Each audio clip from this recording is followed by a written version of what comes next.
Oke, assalamualaikum warahmatullahi wabarakatuh. Kembali lagi dengan saya di pojokan kamar yang sempit ini. Di video kemarin saya membahas Innova tua tahun 2005. Kenapa sih uang 100 juta? Ya katakanlah 100 juta lah, bisa lebih bisa kurang, untuk meminang sebuah mobil tua tahun 2005. Kenapa nggak cari yang baru-baru aja? Dan kenapa harus Kijang? Kijang Innova. Ada apa sih dengan Kijang itu? Kenapa banyak orang itu mengimpi-impikan Kijang? Kenapa banyak orang itu bilang bahwa Kijang adalah mobil wajib keluarga kaya? Kalau saya bilang nggak keluarga kaya sih, mobil keluarga yang wajib dimiliki. Nah, semua orang kalau mampu wajib lah punya Kijang, katakanlah seperti itu. Meski banyak pesaing dari Kijang seperti yang pertama adalah Panther, kedua mungkin sekarang banyak ya dari Korea seperti Carnival, Sedona, dan lain-lain. Tapi Kijang tetap di hati. Kenapa harus Kijang? Kenapa enggak yang lain? Oke, mari kita bahas. Kenapa 100 juta itu kita harus mencari Innova? Kenapa enggak yang lain seperti Avanza tahun muda ataupun Mobilio, Livina? Kenapa harus Innova? Kita bahas Kijang ini Innova dulu ya. Kalau Kijang yang bawah-bawah itu nanti aja karena sejarahnya panjang. Innova itu adalah upgrade dari Toyota Kijang. Lahir di tahun 2004, meneruskan Kijang Kapsul yang terbit dari tahun 1997 sampai tahun 2004 itu belum ada upgrade dan akhirnya keluarlah nama Kijang Innova yang menurut Toyota itu adalah inovasi dari sebuah mobil Kijang. Mobil berbasis pick up, leather frame, dan RWD. Nah, dulu waktu pemasarannya sebelum Innova, Kijang Kapsul itu dijuluki oleh Toyota itu baby Land Cruiser. Wow, siapa yang gak tertarik dengan kata-kata Land Cruiser?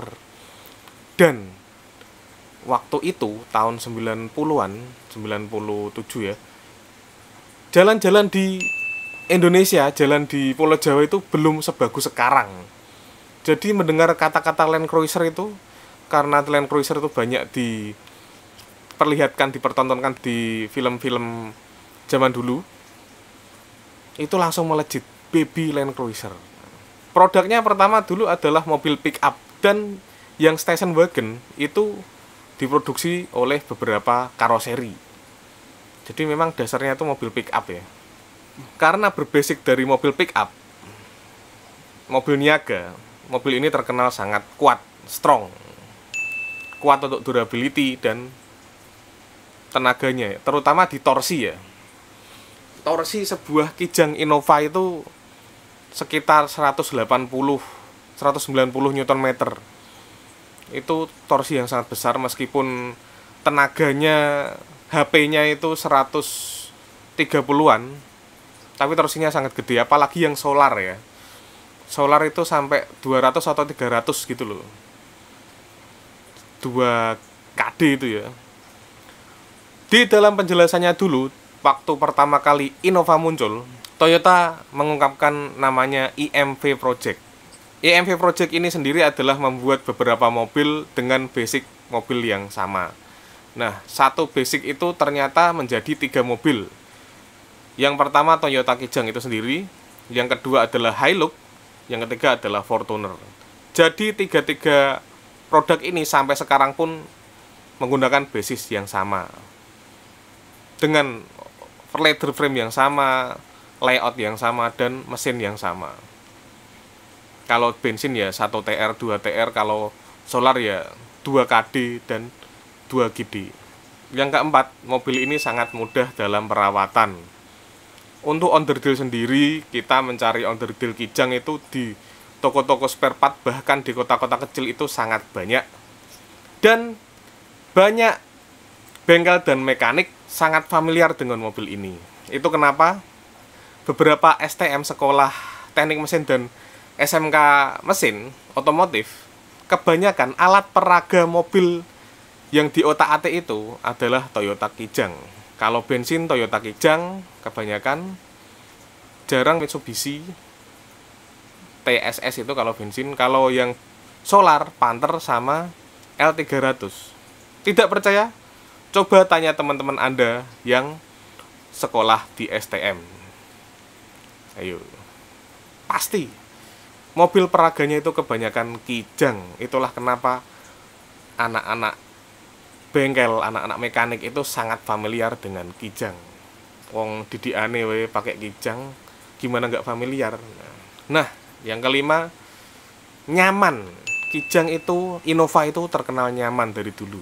Kenyamanan mobil ini itu lahir karena mobil ini bodinya sangat berat dan besar juga ya. Tapi diimbangi dengan mesin yang sangat bertenaga. Jadi kalau sebuah kendaraan itu berat, itu nyeting suspensinya enak, gampang. Suspensi mahal itu karena apa?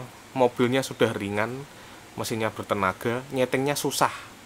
Itulah yang menjadi sebuah suspensi sport itu mahal. Karena menyeting kendaraan yang ringan itu malah lebih sulit suspensinya, karena semakin ringan itu semakin tidak stabil. Itulah kenapa Kijang itu meskipun terkenal besar dan berat, tapi nyaman. Terus beberapa orang tidak memilih Kijang itu kenapa? Yang pertama, bentuknya besar dan ini mempengaruhi space kita ya, space yang kita miliki ya. Kalau besar itu parkirnya agak susah. Kita harus memiliki tempat parkir yang lebih luas. Beberapa orang belum memilih Kijang karena ini. Yang kedua adalah konsumsi bahan bakar. Beberapa orang tidak memilih Kijang karena konsumsi bahan bakarnya dibilang boros. Innova yang tahun-tahun sekarang itu identik di bawah 1:10 bensinnya. Kita bicara bensin ini ya. Ini yang solar nanti aja lah. Nah, bensin 1:10 atau katakanlah antara 1:7 sampai 1:10, orang sekarang itu bilang sangat boros. Berbeda nih. Orang zaman dulu tahun 90 sampai tahun 2000-an ya, 2000-an lah.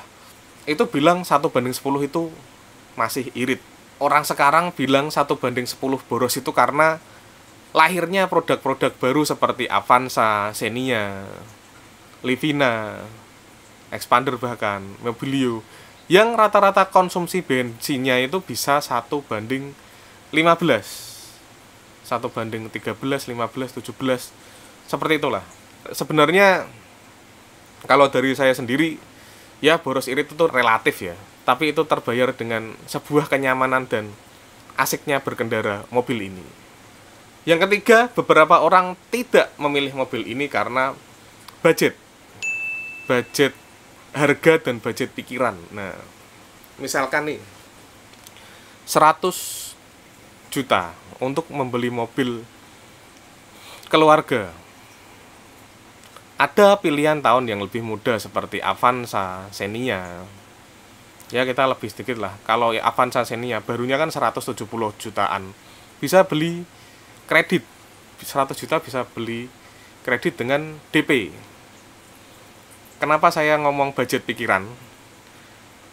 100 juta itu kalau Innova dapatnya tahun 2005-an. Dan itu termasuk Motuba. Kalau Motuba, mobil tua, kita harus bisa belajar lah dasar-dasar perbengkelan. Seperti, ya kita jadi anak bengkel lah.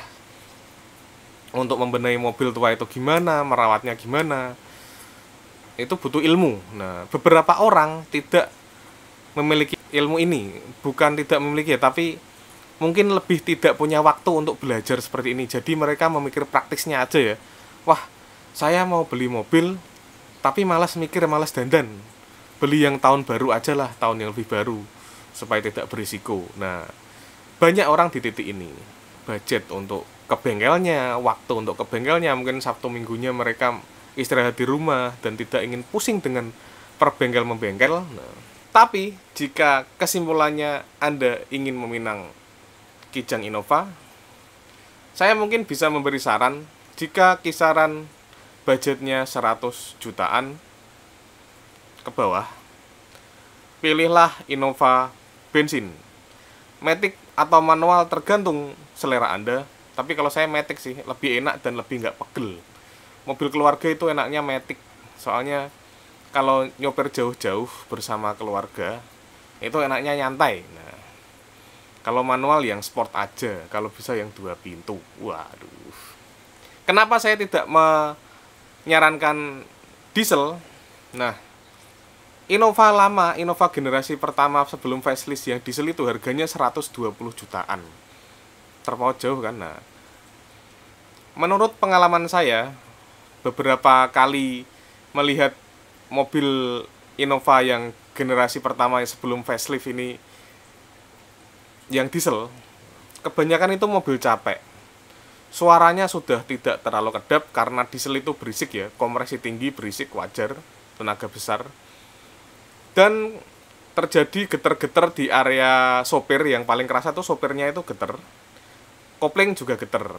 Makanya saya menyarankan bensin. Kebanyakan itu mobil bensin itu lebih apa ya, lebih enak, lebih fit, nggak kelihatan mobil capek gitu. Rasanya itu masih, feel-nya itu masih enak. Jika budget Anda 180 jutaan atau 180 ke atas lah, 180 sampai 250 jutaan, cari yang facelift, yang barong itu ya. Cari yang diesel 2KD. Itu kebanyakan masih bagus-bagus dan belum kendaraan capek. Nah, kalau budgetnya lebih, pinang saja Innova Reborn. Entah kredit atau cash, itu semua pilihan Anda. Enak-enaknya dirasakno dhewe, ngelu-ngelune yo dirasakno dhewe. Innova Reborn itu memang enak, nyaman, kenceng. Nah, sekarang itu banyak fenomena Innova Cumi. Diesel 2KD dioprek sedemikian rupa. Bahkan di Jawa Timur itu ada yang 4WD. Entah, saya kurang tahu 4WD-nya dicangkokkan dari mana. Mungkin dari Fortuner atau Hilux ya, basicnya kan sama. Tapi memang keren-keren. Innova model cumi-cumi itu kenceng-kenceng, entah itu torsi dan HP-nya naik berapa. Ini yang belum belum swap engine, masih 2KD. Mobil keluarga tapi kenceng. Keren juga kan? Oke, seperti itu dulu sharing dari saya. Kurang lebihnya mohon maaf. Terima kasih telah menonton. Wassalamualaikum warahmatullahi wabarakatuh. Ciao. Jangan lupa like, comment, and subscribe. Enggak, salam jempol kejepit ya. Om Gofar kan salam jempol kejepit. Tapi enak sih kejepit.